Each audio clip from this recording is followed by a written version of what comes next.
जय हिंद साथियों, मैं हरिवंश आप सभी का स्वागत करता हूं आपके अपने चैनल द साइंस कॉन्सेप्ट। आशा करता हूं आप बहुत अच्छे होंगे और अपनी पढ़ाई बहुत अच्छी तरीके से करते होंगे। बिना टाइम गवाए हुए हमारी यही स्पेशलिटी है कि हम बिना टाइम गवाए हुए अपने सीधे पॉइंट पर आते हैं। और हमारा इससे पहले जो चल रहा था, हम पाचन तंत्र चला रहे हैं, डाइजेस्टिव सिस्टम में चल रहे हैं बायोलॉजी फाउंडेशन के तहत, जिसमें हम अमाशय तक कंप्लीट कर चुके हैं। आज हम उससे आगे चलेंगे और आगे कहाँ जाएंगे हम, तो अमाशय के बाद जो अगला तंत्र हो या इसी के अंदर अगला जो पार्ट्स है वो कहेंगे हम छोटी आंत। अगला क्या पढ़ने वाले हम? छोटी आंत अर्थात स्मॉल इंटेस्टाइन। ठीक है भाई, छोटी आंत स्मॉल इंटेस्टाइन क्या पढ़ने वाले हम? तो छोटी। देखिए, छोटी आंत की हम बात करें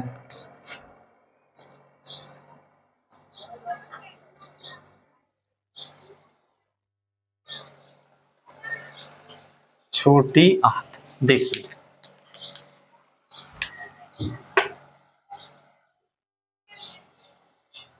भोजन, या मैं इसको क्या कहूं, बोलस। भोजन आमाशय से निकलने के बाद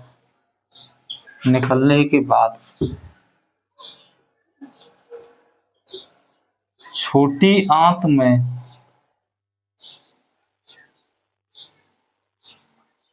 कायम के रूप में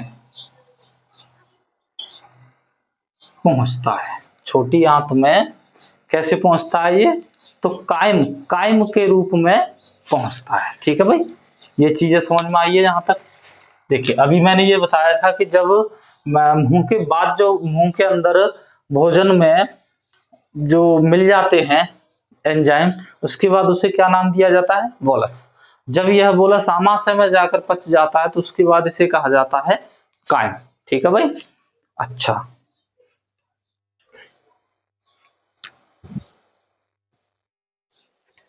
आगे देखिए,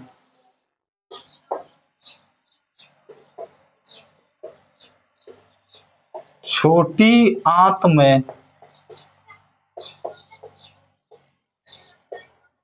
भोजन के पहुंचने से पहले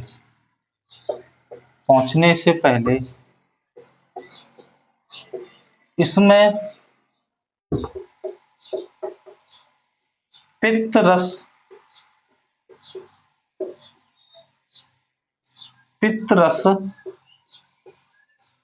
मिलता है। पित्त रस मिलता है जो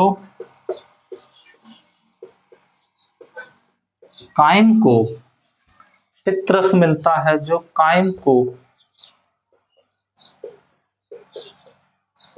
क्षारीय बना देता है। क्षारीय बना देता है, क्योंकि भोजन जब आमाशय में था तो HCl के कारण ये कैसा हो गया था?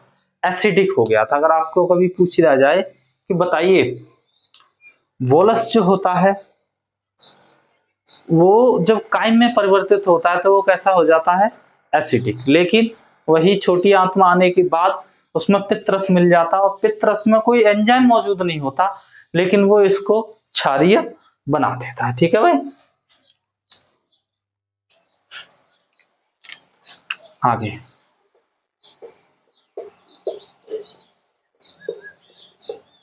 पित्त रस में किसी प्रकार का कोई एंजाइम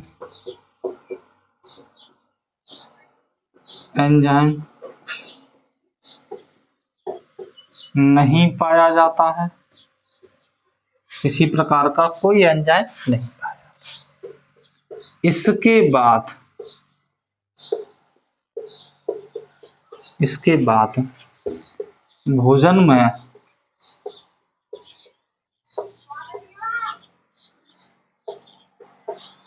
अग्नाशयी रस, भोजन में अग्नाशयी रस, अग्नाशय रस मिलता है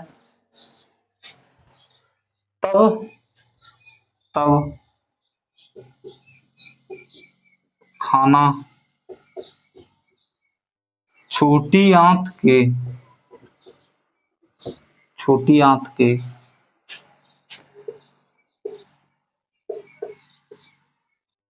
इलियम भाग में पहुंचता है।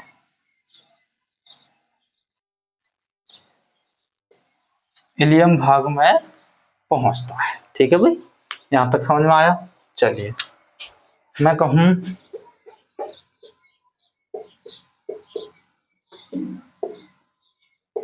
आहार नाल की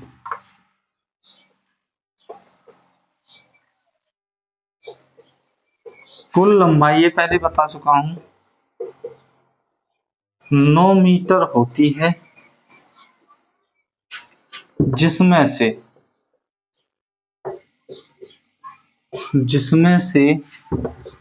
6.25 मीटर, 6.25 भी कर सकते हो, 6.25 मीटर, 6.25 मीटर अकेली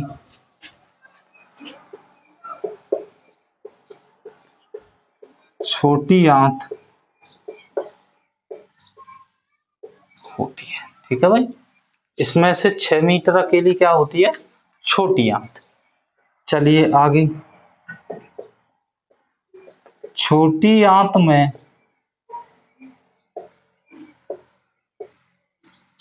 भोजन का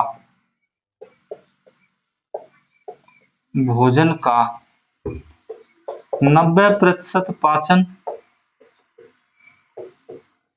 और अवशोषण होता है,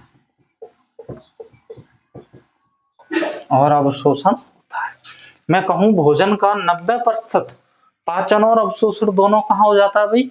छोटी आंत के अंदर। ठीक है, चलिए इसके बाद हम आगे चलेंगे। फिर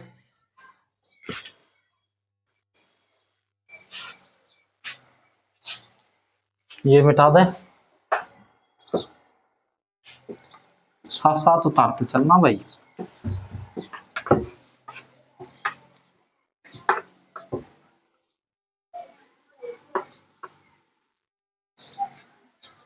आगे देखिए,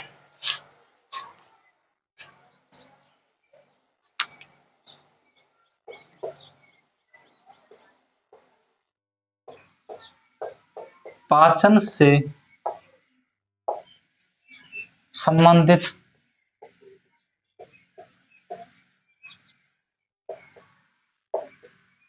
सबसे अधिक काम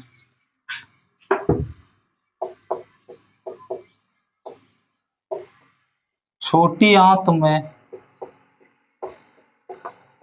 होती है। ठीक है,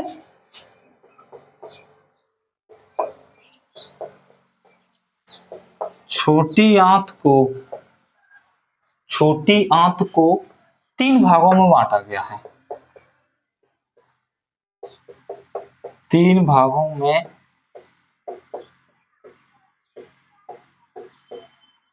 बांटा गया। देखिए आप ऐसे याद रखिए, आमाशय, छोटी आंत, बड़ी आंत, तीनों को 3-3 भागों में बांटा गया है। आमाशय के 3 भाग आपको लिखा दिए हैं, कार्डियक, फंडिक और पाइलोरिक। इसके जो 3 भाग हैं वो है ड्यूडेनम, जेजुनम और इलियम।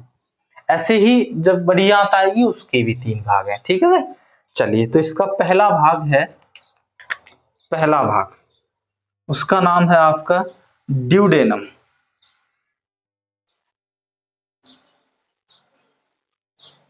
पहला भाग क्या है? ड्यूडेनम। यह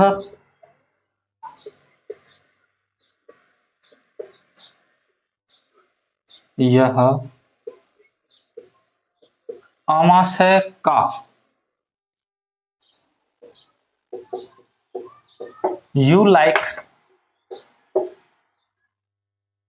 यूलाइक संरचना में होता है, यूलाइक संरचना में होता है, जिसमें यकृत तथा इसी भाग में ड्यूडेनम में यकृत तथा अग्नाशय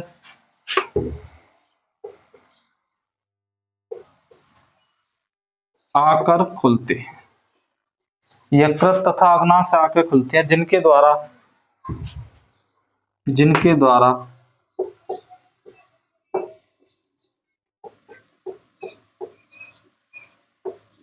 द्रव्य का श्रावण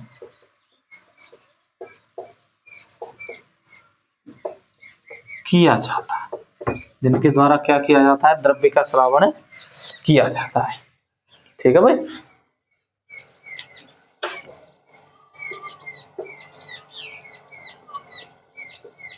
यह द्रव्य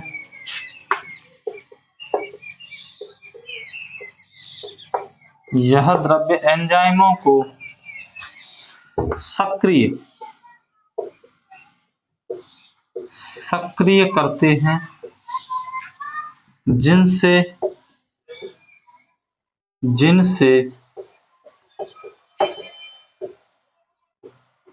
एंजाइम भोजन का पाचन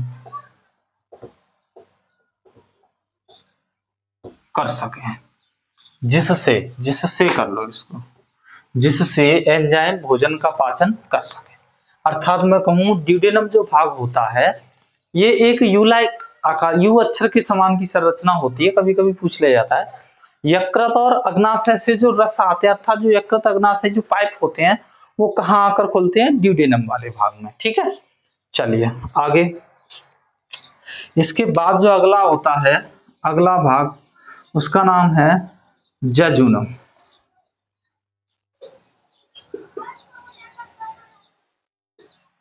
जजुनम, ठीक है। यह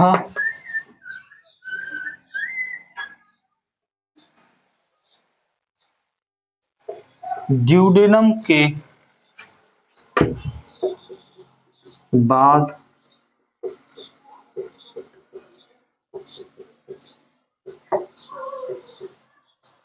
अगला भाग होता है। यह देखिए, मैं कहूं कि यह ड्यूडेनम के बाद अगला जो भाग है वो क्या है, जजुनम। अगला भाग होता है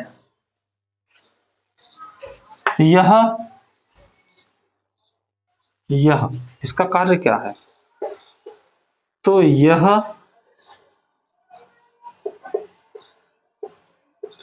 भोजन को छोटी आंत के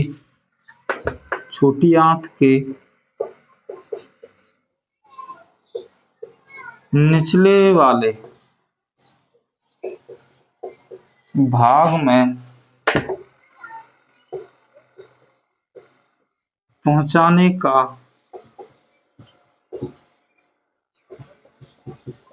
कार्य करता है। यह भोजन को कहाँ पहुंचाने का कार्य करता है, नीचे।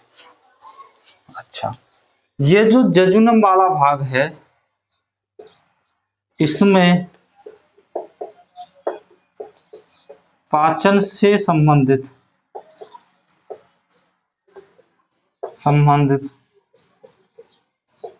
कोई कार्य नहीं होता है। इसमें पाचन से संबंधित कोई भी कार्य नहीं होता है, अर्थात ये सिर्फ भोजन को आगे ढकेलने का काम करता है। ठीक है भाई, यहां तक समझ में आ गई ये चीज है। तो फिर आगे चलेंगे हम। इसके बाद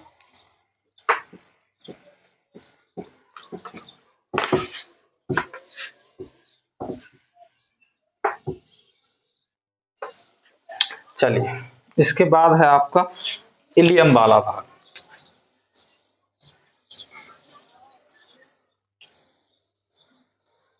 इलियम देखिए, यह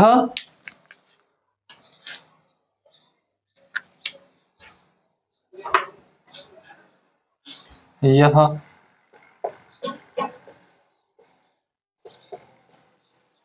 छोटी आंत का सबसे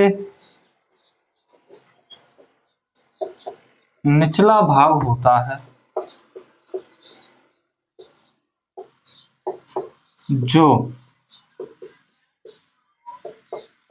बड़ी आंत से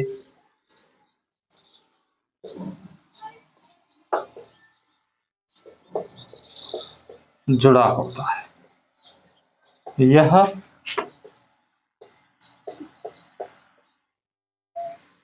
कई घुमावदार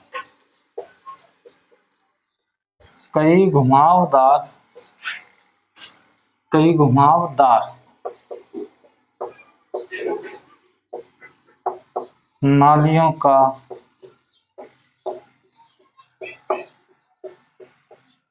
बना होता है। यह कई घुमावदार नालियों का बना होता है। ठीक है भाई, देखिए इसके आगे क्या है सुनिए।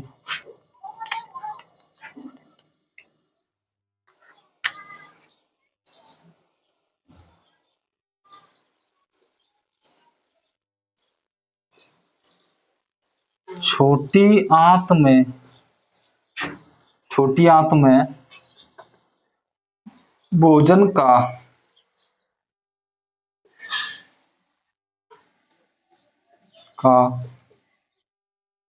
पाचन संपन्न होने के बाद भोज्य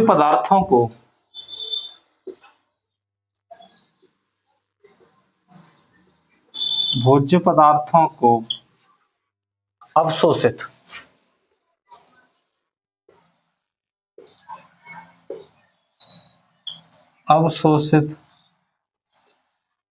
करने का कार्य छोटी आंत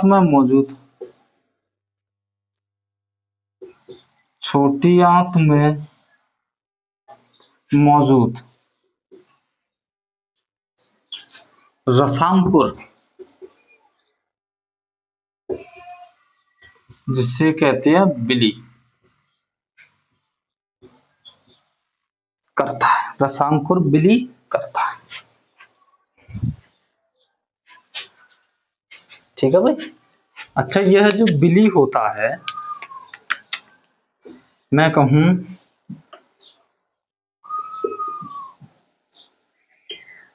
रसांकुर मतलब बिली के द्वारा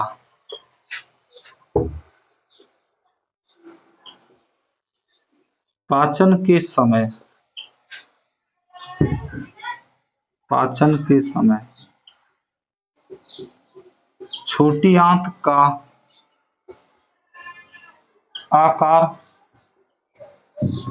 बढ़ा दिया जाता है। छोटी आकार का आकार बढ़ा दिया जाता है,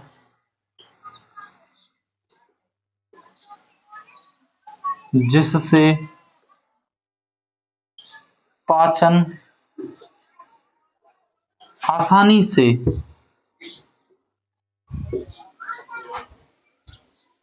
हो सके। क्या हो सके भाई? आसानी से हो सके। ठीक है, चलिए इसके बाद है, थोड़ा सा हो रहा है 1-2 मिनट का ही। छोटी आंत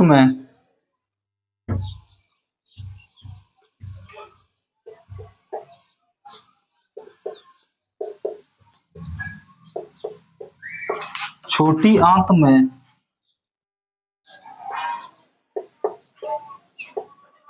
भोजन को आते ही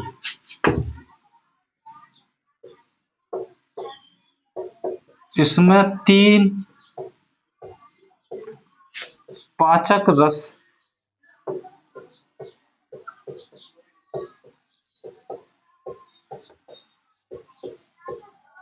मिलाए जाते हैं।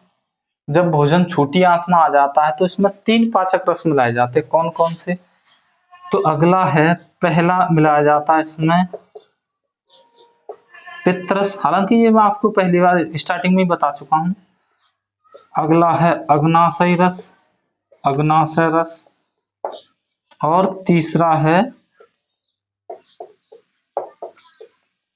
आंतरस। ठीक है भाई, ये तीनों क्या होते हैं? मिलाए जाते हैं। लेकिन अब ये तीनों पढ़ाई जाएंगे आपको नेक्स्ट कल। ठीक है भाई, आज के लिए छोटी आंत से आपको बहुत सी चीजें समझ में आई होंगी, ओवरऑल पूरा ही समझ में आया होगा। ठीक है भाई, क्योंकि जितना था उतना मैंने करा दिया। अभी छोटी आंत आधी कंप्लीट हुई, अभी ये तीनों रस कराए जाएंगे।